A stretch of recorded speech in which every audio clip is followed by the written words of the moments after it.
Hi, and welcome to the Reclamation Project podcast. We are so glad that you're here, that you are listening, and hopefully that you are a part of the conversation. Today, we're kind of piggybacking off of last week, where we talked about work-life balance and really what it means to not be busy and to take that pendulum from doing work and being busy and beyond busy and sliding it back to where you have a better balance of life and social and family and things like that, where you are engaged with people and not so busy that you have to say no to things outside of work. And I think a lot of people have problems with that. You know, we have stresses that come with that. We have anxiety that comes with that. And we have just a sense that we need to constantly be working, constantly be paying the bills, constantly be securing our jobs and feeling secure in our jobs, and to a certain extent responsible, maybe guilty for being home. And so there's that aspect that we need to be able to have that balance in our lives. And so today's podcast is really going a little bit further down that rabbit trail of work-life balance and rest, as we talked about last week, what it means to rest and be still and have our rejuvenation period of rest and our relaxing part of life. And that is that new topic is just kind of the concept of being present.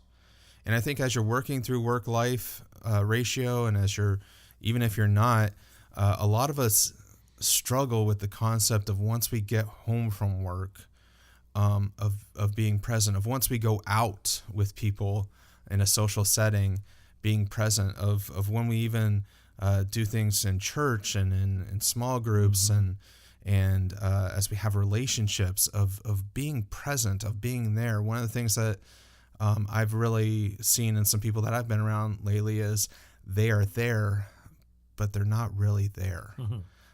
They're present physically, but emotionally, spiritually, even just connecting in a social manner, they are not there. And it's something I've struggled with. So that's what we're going to talk about today is what it means to be present, what it means to be in a place where we interact and engage with people and have relationship, because that's what's, from a holistic kind of concept, that's what we're here for. Is we're here to love and to be in relationship with people.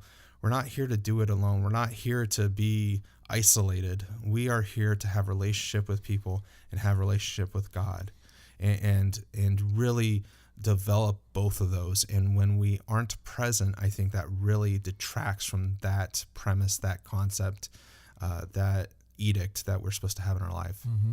You know, as you were explaining during the intro what really the subject matter of this podcast is, I was kind of chuckling to myself. I didn't realize at the time I did that's what I was teaching that guy. But if you remember, I think 4 or 5 podcasts ago, I was talking about one of my clients, and all I said to him that morning was silver pickup truck. And he got so frustrated with me. 5 minutes, he asked me questions. I answered silver pickup truck. And then when I met him later that afternoon, he goes, "I know what you did to me. You know how many silver pickup trucks I saw?" So the point is, they were always there, but the silver pickup truck made him present to be able to view something that's always there. And that's kind of what we're saying. If you're not present at home, and your wife said, how many times, in every marriage seminar, I never said that to you. Yeah, I've told you 4 times to do that. Well, the truth is they probably did tell you 4 times, but I wasn't present, so I didn't hear. So that's kind of the subject matter that we're going to dig into a little bit today. Yeah, and so I'll personalize this a little bit, and I'll tell my story of this and where I've kind of gone over the last 4, 5, 6 months. For the last 10 years, I've managed a department, and I've talked about it a little bit, but I've always felt the burden of making sure everything got done, making sure everyone was aware of everything, making sure that everything was happening. And if that meant working 45, 50, 60 hours a week, I would work 45, 50, 60 hours a week to make sure that it got done, to make sure that expectations were met. And that was fine for the first, 5 years of my marriage. Katie understood to a certain extent, but she didn't like it. But when my daughter was born, I was, the expectation changed that, hey, Jeremy, you need to make that change. And so I got to a point, I want to say it was 3 years ago, where I was just still doing this, having the kids at home. The expectations at home were great. The expectations at work were great.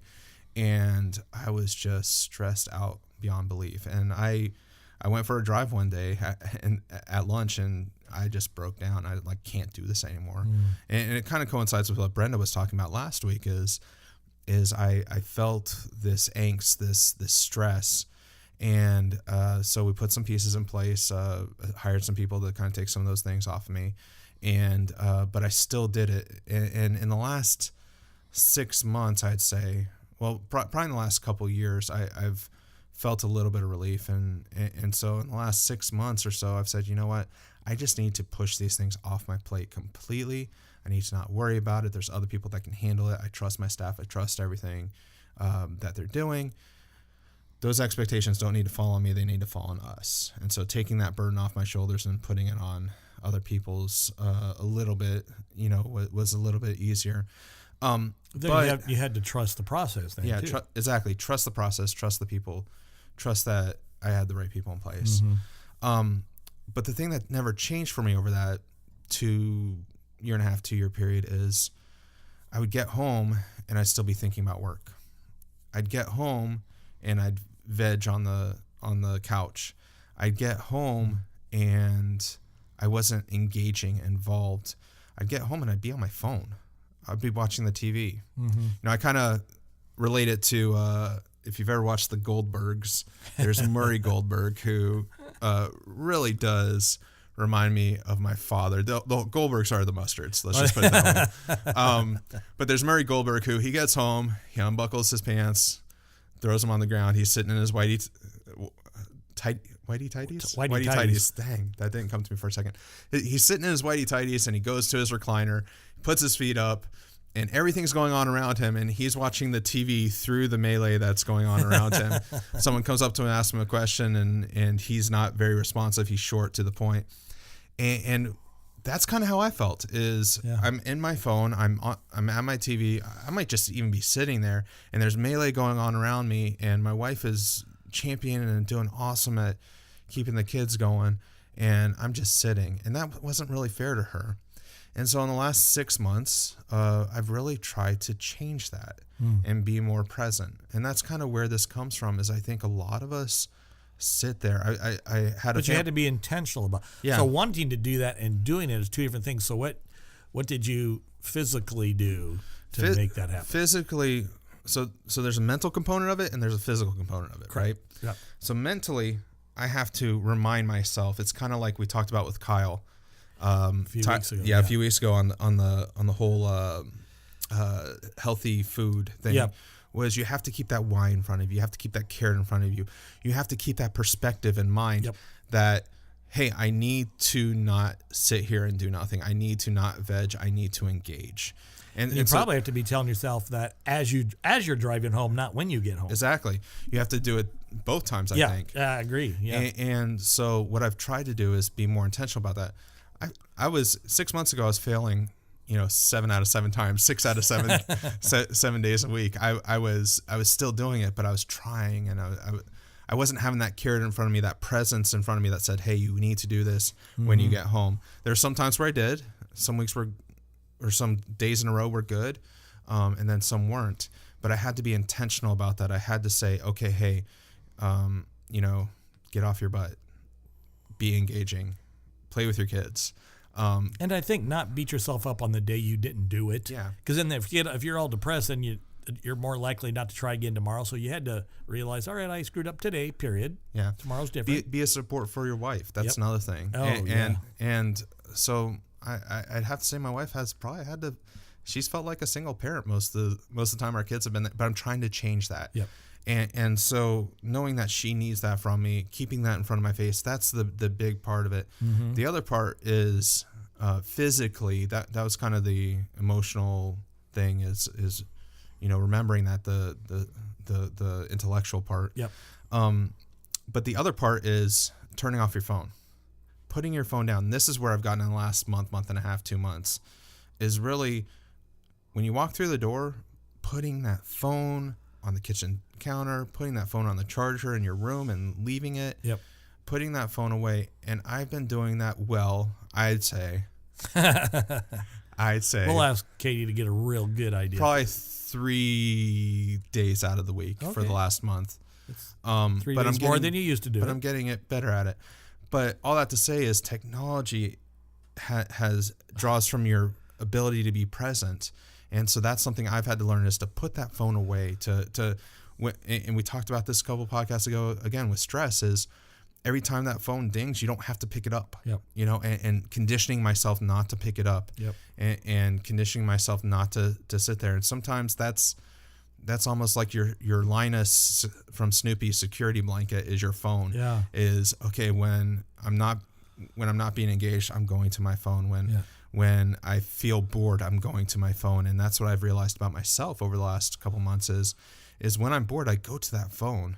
When I'm not being engaged, I go to that phone. When I have a place of rest, where the kids are showering or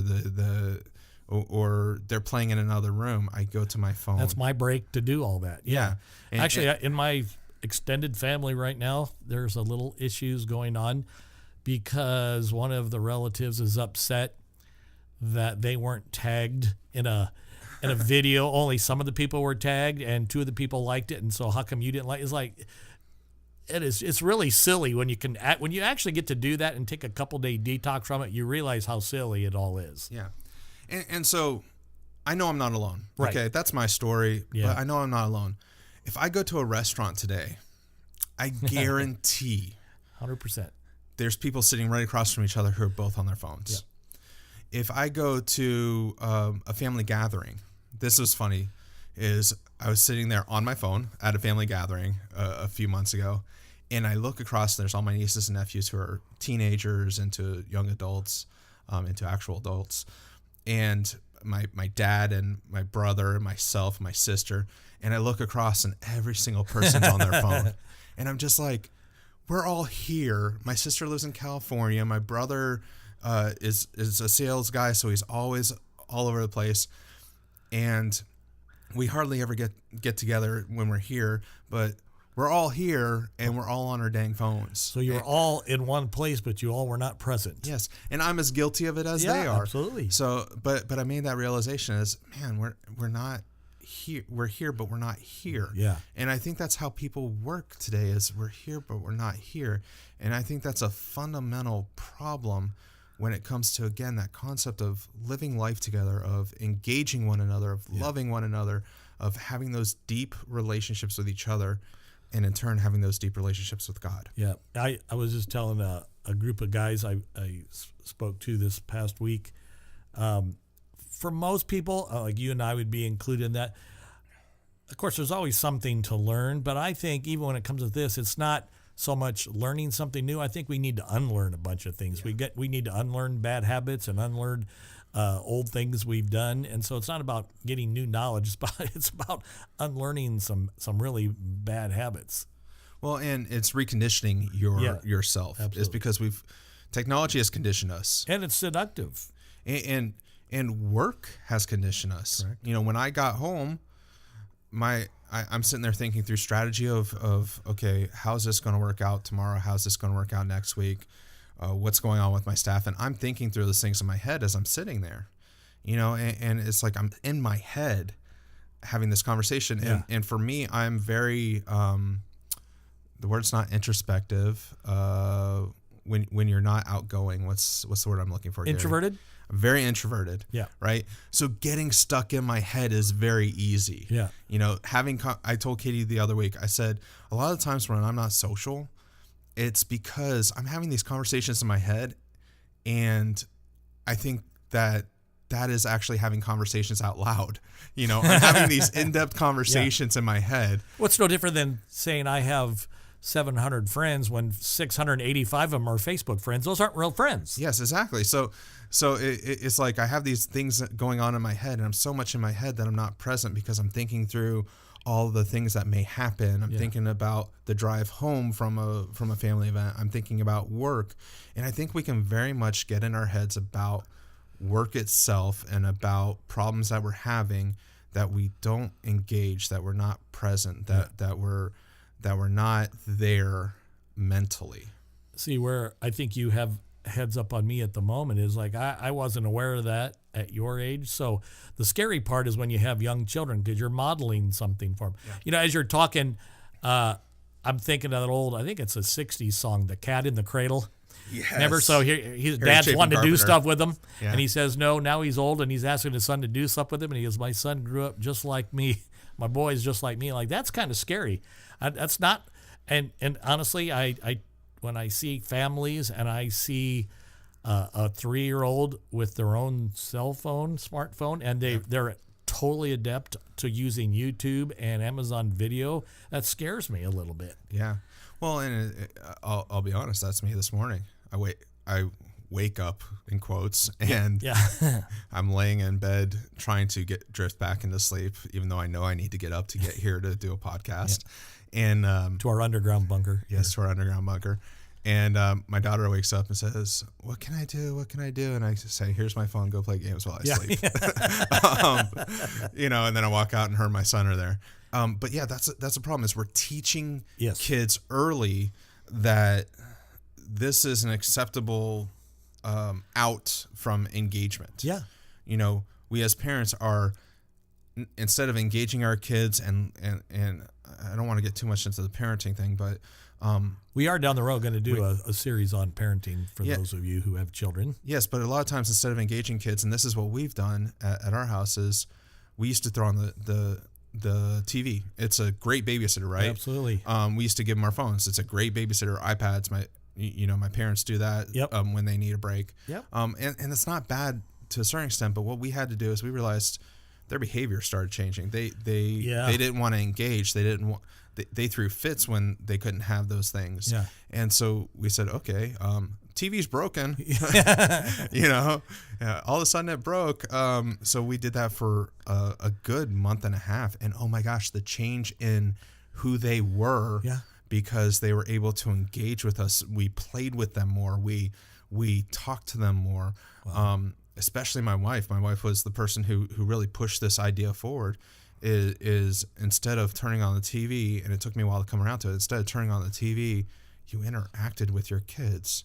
That's crazy in today's age. Whole new concept there. But I think it's true. You know, if you're not engaging, if you're in your head, if you're on your phone, if you're thinking about work, if you're thinking about problems, if you're thinking about stresses, when you're not present, and I've seen this in people close to me, and it's probably myself too, when you're not present, there's a certain abandonment that kids can feel. Yeah, neglect is a form of abandonment.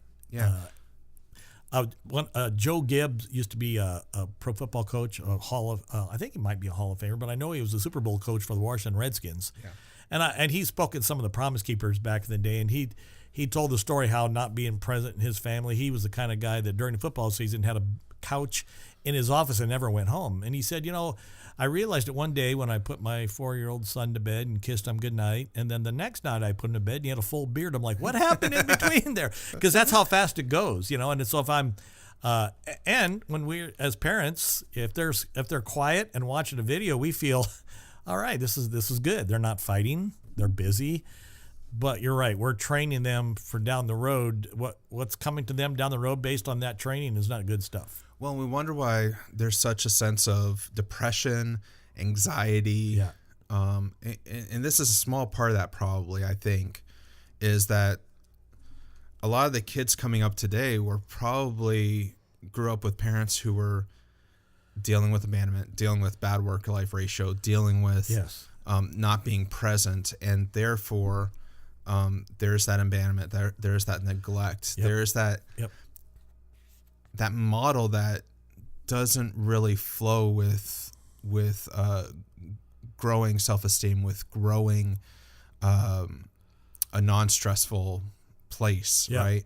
That the way that those parents have modeled for their kids, and partially what I started modeling for my kids, which is why I made this change, is that it's okay not to have social interaction. It's okay to tell that person sitting across from you, like I said in the stress thing, is the stress podcast, is you're telling that person sitting across from you that this phone is more important than you are. This text is more important than you are. This social media post is more important than you are. And you're saying that and modeling that to your kids, is that there's things more important than that. And you'd never say that out loud. I was doing a communication study, and they were saying that out of 100% communication, 27% of communication is done verbally. The other 73% is picked up by modeling and body language. So it doesn't matter if you tell your kids one thing, what they see being modeled for them is what they really retain. 70%. That nonverbal communication is huge. You know, it feeds into the emotions, into how they feel valued, how they feel inferior to a certain extent, how they get their identity to a certain extent. Yeah. And how they end up doing the same things. And so I think we're seeing a kind of spectrum change in that a lot of people are saying, hey, you know what? Like we said last week, work-life balance is important. I want more life because I need to show those people in my life that they're valued. I also need to experience life better. And so, you know, it's not only coming home from work and being present. It's kind of when you come home from work, sometimes you're still at work. Right. So it's not, I was going to say that same point. So I need work-life balance, so I'm just going to pull away from work a little bit. Well, that's only the first part. But now what am I going to be intentional about doing when I do that? Yeah. And so I think intentionality is also important. It's not just not doing these things, but what are you going to do with that time that you have? Because idle hands, you know, you're going to go back to that phone. You're going to go back to that TV. You're going to go back to responding to emails, texts, social media, all that stuff. So instead of doing that, what if instead we are more intentional, engaging, and you have to have a plan? It's a rule of nature. When you get rid of something, now you have a void, and nature abhors a void. It'll always seek to fill that. And if you don't fill it with something else, the thing you moved away is going to trickle back in. And that's kind of that's why you ever heard somebody say I quit smoking 42 times? Like, yeah, you did. You quit for a short time. I've shut my phone off, and I shut down Facebook. I just was talking to a girl who said I got rid of Facebook for 4 months. And then she decided just to get back on, and next thing she knows, she's double addicted to it now because she feels like I missed out on 4 months. Well, it goes back to the stress part is there's certain things that hinder your life, right? That put more of a burden on your life. And to a certain extent, that's what it is with technology, is we have to get rid of those apps, those platforms that really entangle us and really hinder us from being able to live a full life, a life of intentionality, of engagement. And so I agree. So going through and purging those things from your life is good, but you can't put them back on. Right. You know, well, you need to fill it, but with something totally different. Yeah. I've done that. I've done that with Facebook Messenger. I don't know how many times I've deleted that thing from my phone in the last 6 months. Yeah. But I keep deleting it. You know, I've deleted other things as well. You know, I have to consistently tell myself, and I think it's to a certain extent, not being present is partly being present in addiction. Addiction to having to always be busy. And you know, that's great. That you kind of segued to where I was going, because meeting with people, hundreds and probably over the years, thousands of people, like in a counseling setting, I'm convinced people don't like to be present because they don't really like themselves. And so if I keep busy, I don't have to address things about me. I don't have to look at hard things. I'll zone out on my phone. And so I don't know, maybe they've defined what being present is as much more difficult than it really is. Well, and maybe it's not liking yourself, but maybe it's not liking the world around you. It could be, absolutely. Because I see that in people who, you know, like myself, have a tendency to be introspective, tendency to be depressed, and go through emotional changes. Is I don't like the crap going on in the world. I don't like the politics going on in the world. I don't like, you know, the fact that I've been hurt by certain people. So to kind of guard myself away from politics, away from being hurt, away from, you know, all the different stuff that's in the world, I'm going to isolate myself. and then replace whatever attention you gave that with something else. Yeah, which is usually social media, which gives you that outlet to the world, which is just totally counterintuitive to what you just did. But, you know, I think that we have that addiction, and we have that that just sense of having to always be busy. We have an addiction to being busy. Even if we don't like being busy, we still have an addiction to being busy. What do you think you miss by not being present? So like in a relationship, just take you and Katie, for example, it will be a working illustration. What do you miss by not being present when you're with her? Depth, I would say first. Correct. You know, yep. I found over the last 6 months that as I'm trying to get out of addictions of social media, of internet, of being busy, I really have a hard time having deep conversations. I think my you've wife been trained that way by social media and 147 characters. Yeah. And I think Katie does too. I think there's an ability not to be deep. Yeah. You know, like I said a few podcasts ago, is at one point I was talking about death and the thought of not being here, and how does that transition work to being with God? And that's just a really weird place that I could figure out. And she said, I don't like to talk about deep things. I think that in a certain respect that's my wife, but we have to work on that. Yeah. You know, it is my inability now to be deep in a lot of conversations, and her desire not to be deep in some conversations.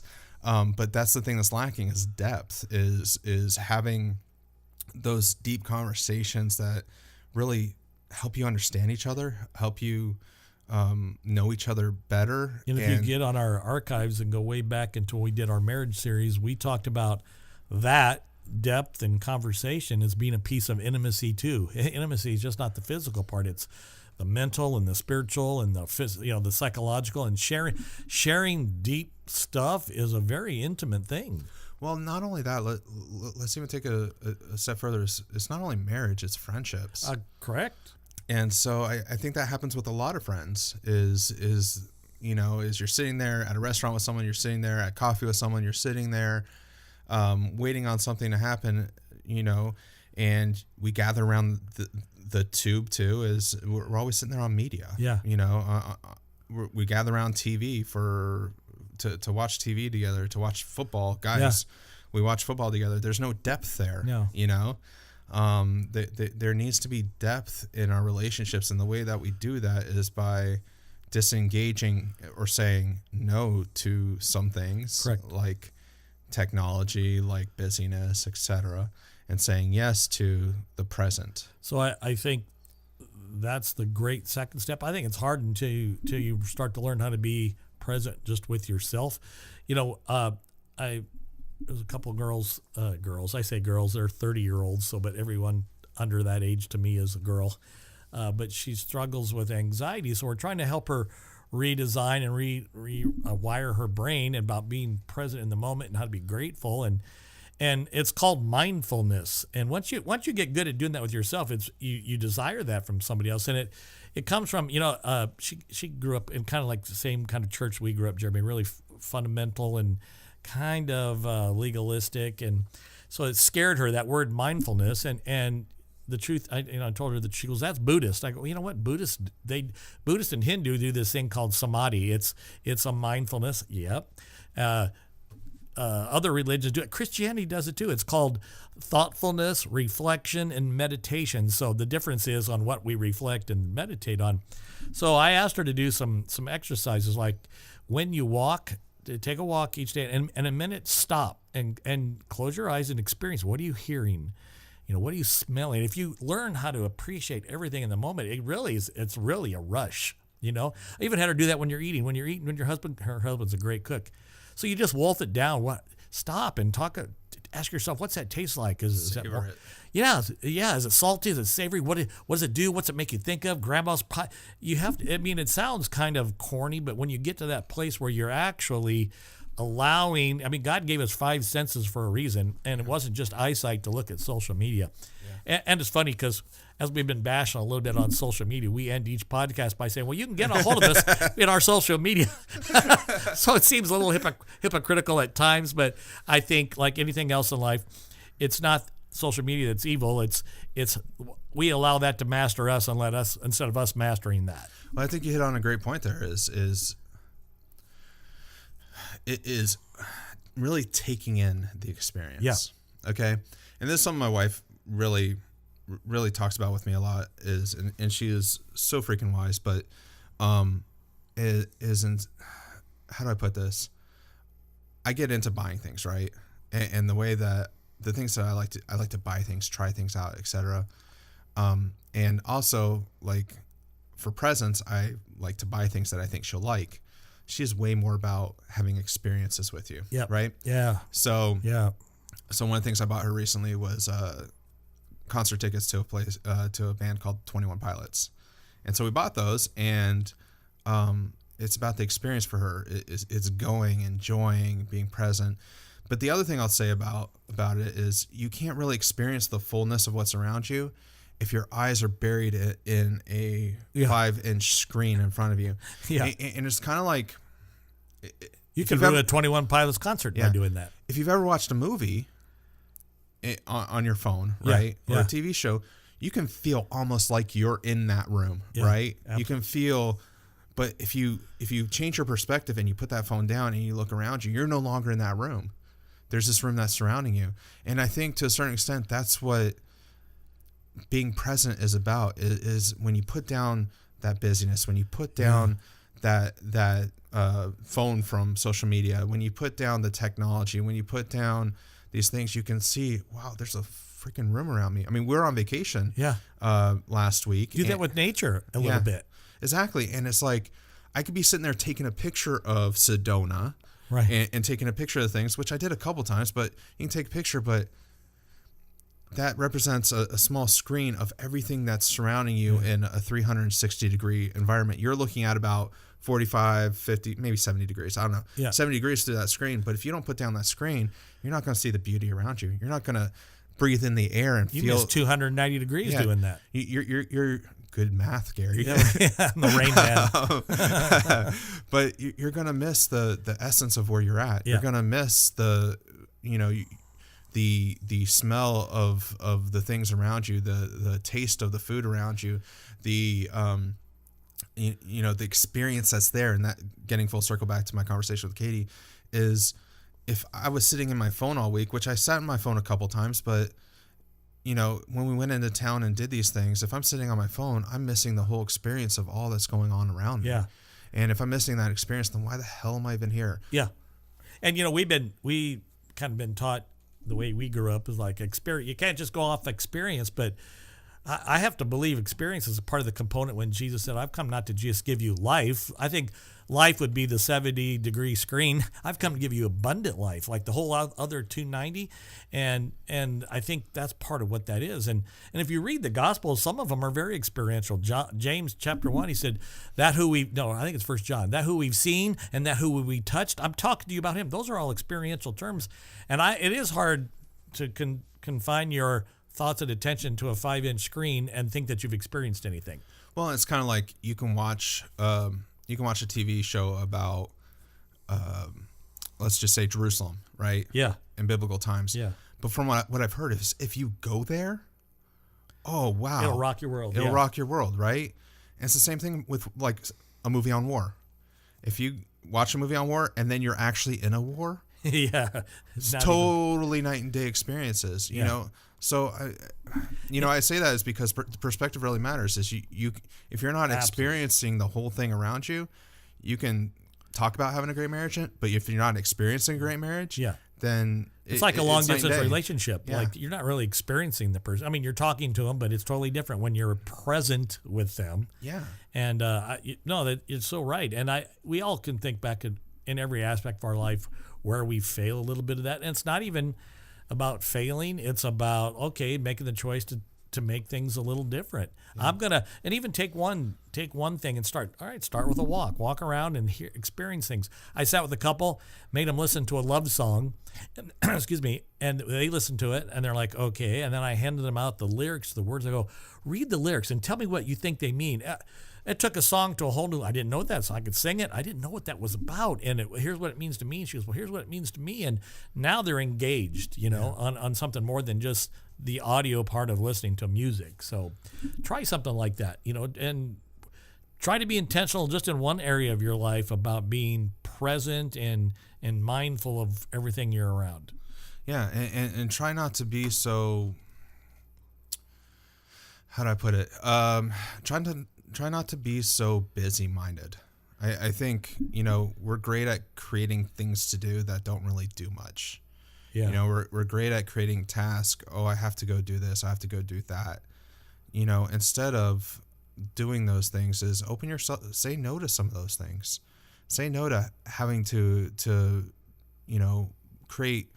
My wife's great at creating lists in her mind of things that she has to do. If you're busy creating those things, you're going to miss out. So say no to a busy life, however that looks in your life. Maybe saying no to some social settings. Maybe saying no to some phone things. Maybe saying no to some things at work. Hey, I can't work 60 hours this week. I want to work 40. That goes back to our whole last podcast about work-life ratio. Yeah. Saying no to volunteering at church for the 17,000th time. That's some of the stuff that I think you and I both dealt with. Absolutely. When we're at the same church, is we were always doing stuff. We're always busy, but I really feel like, at least for me, is those relationships weren't deep. And they weren't deep because I was worrying about having to go up and play the next song, or having to tear down after the service, or having to create stuff for the mission trip. Even doing worship. You used to do worship. So now, even on the stage doing worship, or sitting in the front row listening to a good worship band, how is that different for you? Well, let me, you just said something that sparked in my mind. I wasn't able to enjoy the sermon because I was worrying about getting everything together, getting everything together to and maybe the same with you, is experiencing the worship was kind of hard because you're sitting there worried about what you're going to say. I'm looking at my notes thinking I have to be on stage in about 3 minutes. And we had to do that every single week, right? Yeah. And so where was our outlet to have growth and to be present in the Spirit? We were limiting ourselves in the Spirit because we were trying to do everything. Yep. And this isn't just church, this is everything. But going back to your question, it's hard to do to listen to worship now, to be a part of that. It's because I go to church and I'm like, oh man, I wish they would do this differently. I wish they would do that differently. The critical part of hey, that guy is way out of key. Which people probably said about me too, but that's a different story. But yeah, it's hard to be involved in that because it's like I want to be the one up there doing it, but I have to also find rest in the fact that I don't have to do that anymore. So let me as you're sit thinking here and that, enjoy you're it. not present in the worship scenario. Yeah, because I have that critical eye thinking about all the things that either I would do differently or things that I don't like about it, instead of just sitting there and being present, being at rest, and letting the kind of God's Spirit lead, fill, etc. So as we like to give you some takeaways or challenge you, just pick one area: work, family, church. If you're married, that's always the best place to start. Practice being present. And now it may surprise your spouse, even scare them, and they're going to wonder what you're up to. What's your agenda here? Like you're paying a lot of attention. But notice the difference on you, and then notice the difference on them. That part is equally as addicting. Like when you see your kids get excited now when you come home because they know you're going to engage with them, that's totally different than, oh, dad's home, and they walk by and say hi because they know you're going to get on your phone. Totally different reaction. Yeah. Well, and we're still breaking that right now is because I get home and they're still attached to mom. Yeah. Yeah. Because they've seen how I've been over the last few years. And when I try to get hugs from them and I try to do this stuff, I try to go change my son's diaper and he's like, no, I want mommy. It's just like, okay, that hurts a little bit, but I understand where you're coming from. Because for the last 2 years, correct, out of the 2.5 years of your life, I have, not been as attentive as I need to be. Yeah. And so I'm trying to break that cycle for me, but also for them. Yeah. Is be more intentional, and not only, like Gary said, be more intentional in one area of your life, but in relationships, it's marriages, it's boyfriend, girlfriend, it's fiancés, it's friendships, it's coworkers, it's kids, it's parents, it's, you Every- know, yeah. it, And it's your relationship with God overall. That's why Yeah. we talked about with Brenda last week, where God said to Moses, just be still and know that he didn't say be still, veg out. He said, be still and know that I am God. You know, it's the scene in, I think it's 1 Kings 19, where Elijah just gets done having this great show against the city priests, and then he runs up Baal, and then he runs up in a mountain. He's running to commit suicide, and then God's talking to him, and there was a big earthquake, and there was a big wind, and there was a big fire. But it said God wasn't in all of those. God came to him in a still, small voice. And when you think of that, like, why would God do that? Well, if I'm going to whisper, I got to get real. You have to get real close to me to hear me, you know. And so that presentness with God is really increasing, much like we just said with your wife. But that presence with God is how I make deeper my relationship with Him. I'm just going to be quiet, be in the moment. It's hard. It's hard for me to read scripture sometimes. I'm not even present when I read. It's almost like, all right, 2 chapters, check. Yeah. And so I'm missing some of what he's trying to talk to me about in that area because I'm not really present even when I read. Or if I read and my phone dings, I'm like, wow, crap, I got an email. I'm going to hurry up and finish this last 4 verses. And so, I mean, we're not shoulding on you. We're saying these are things we've recognized about ourselves that we're trying to be intentional about changing. And that's the challenge to the listeners today. And I did that this week too. As I was like, oh, I got to read, this morning, and I need to get my mind right and spend some time with God. And then the busyness of life happens. Yeah. And I'm just not present. But I would also say that, one of the things that I've had perspective on is that we have a finite amount of days. Mm-hmm. You said it last week, you have 10,000 days, but beyond that, we have a finite amount of days. It could be tomorrow, it could be the next day. One of the things I've been thinking about is if today was the last day, Mm-hmm. would it be better for me to be doing what I'm doing or focusing my efforts elsewhere? For instance, I'm watching YouTube, I'm watching Netflix in bed. Is it better for me to be doing that or to be snuggling my daughter? Yeah. Well, if I knew today was my last day, I wouldn't be here doing the podcast. I'd be home with my wife. Exactly. So I think that's the perspective we need to bring to this agreed. Is every day, every moment could be your last moment.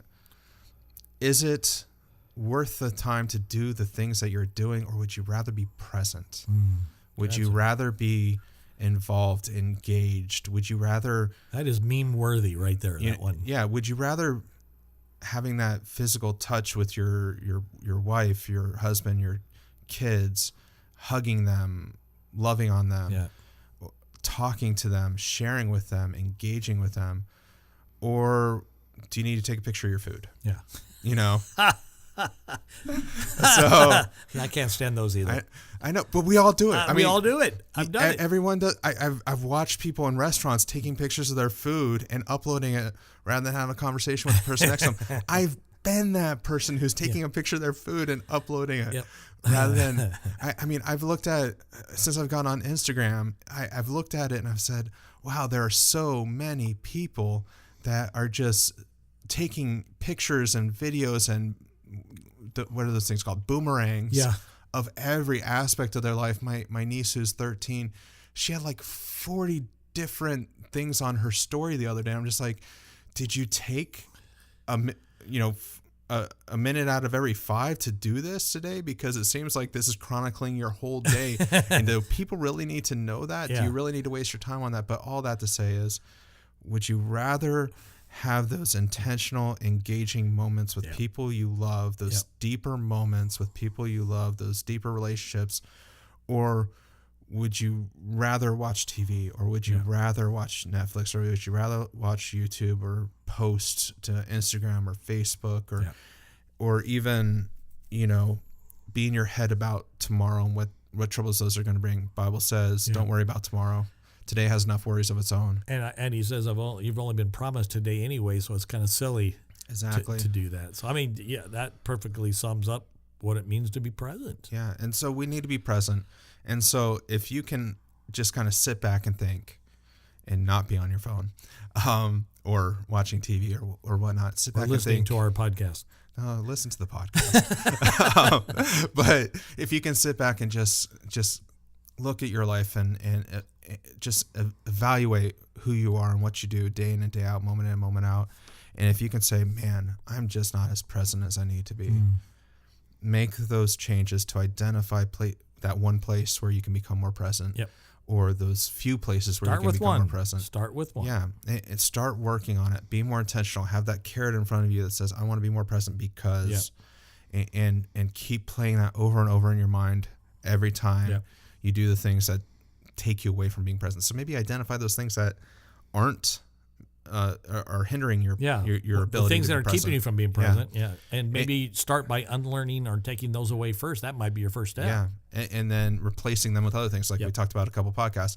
It's not only about taking away, it's about replacing. Absolutely. So do that. And I think it's important for us all to be more present, to all be more engaging, to all have deeper relationships with each other and with God and with ourselves even. Absolutely. And we can't do that if we're not present, if we're not engaging, if we're not having those moments where we're taking the 360 perspective in, but instead we're sitting there on a 5-inch phone doing that, or we're sitting there in our own heads and not realizing the beauty that's around us. So do that. And with that, we hope that you might be able to make some changes, and hopefully I can continue to make changes. I mean, I'm not done. Nope. I'm not done. I'm just starting, but it's something that I think we all need to hear. So that's why we wanted to share that today. So all that to say is if you want to get a hold of us and maybe get more clarity on what we've been talking about, because we've been talking about a lot of different things here, get more clarity on that, or even maybe bring us some questions about how you can do that better, or things that we found in our lives that help that process out. You can get in touch with us in a couple different places, and don't fester on these places. But you can reach out to us on social network, Facebook.com/RP Podcast, Instagram @RP Podcast, or Twitter @the RP Podcast. You can listen to any of the other podcasts that we've mentioned throughout, and we've mentioned quite a few, at rppodcast.com, and go to our podcast page there. But we hope that you can just become more present, more in the moment. If today was your last day, making it count, making those every moment of that count, and be engaged and be aware and just taking in what you're doing rather than letting it slide by quickly and fast. So we pray that you're able to do that. We pray that we're able to do that. And we just hope that you have a great week trying to do that. And thank you so much for listening.